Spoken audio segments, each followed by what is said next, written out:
మీకు ఎందుకక్క ఈ శ్రమ, నేనున్నాను కదా. పర్వాలేదు బాబు. సొంత తమ్మున్నే అనుకో అక్క.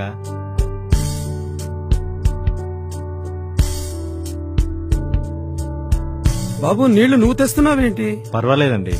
అమ్మాయి అన్నయ్యకి కుర్చీ తీసుకొని రా. అలాగే నానా. ఏమాయ్ బాబుకి మంచినీళ్ళు ఇవ్వు. తెస్తున్నానండి. చాలా థ్యాంక్స్ బాబు. పర్వాలేదక్క, మన పనే కదా. థ్యాంక్స్ బాబు, చాలా సహాయం చేస్తున్నావు. పర్వాలేదండి, నాకు మాత్రం ఎవరున్నారు, పక్కనే ఉంటానుగా. ఏమైనా అవసరం ఉంటే పిలవండి. వెళ్ళొస్తానక్క. సరే మంచిది బాబు. బాబు. ఉంటానండి. బావా ఇంటికేనా? అవును బాబు. ఎక్కువ.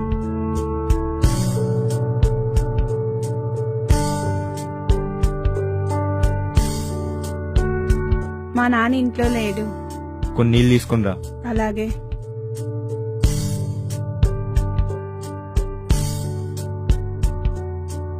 పర్లేదు, పక్కన కూర్చోవచ్చు.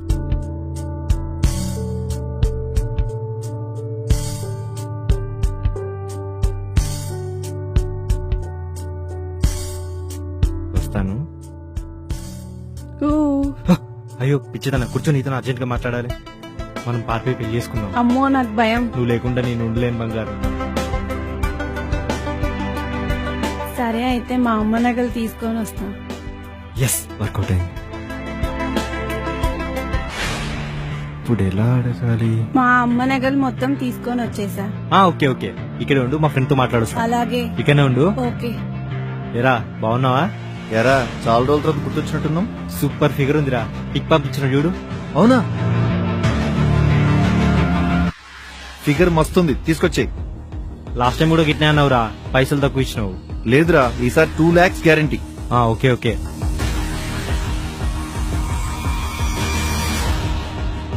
పిక్ పంపించిన చూడు. ఏం జరుగుతుందిరా? సార్, ఒక్కో ఊర్లో ఒక్కో పేరు ఉద్యోగం అని చెప్పి అమాయకమైన ఆడపిల్లలను నమ్మించి వాడుకొని ముంబై బ్రోతల్ హౌస్ లో అమ్మేస్తుంటాం సార్. చిన్న వయస్సులోనే స్నేహాన్ని ప్రేమ అని మోసపోకండి. మీ బాల్యాన్ని చిదిమివేసే మృగాలు మీ పరిసరాల్లోనే ఉంటారు. ప్రేమ పేరుతో మిమ్మల్ని నరక కూపంలోకి నెట్టేస్తాయి. కాబట్టి కొత్త పరిచయస్తులతో తస్మాత్ జాగ్రత్త.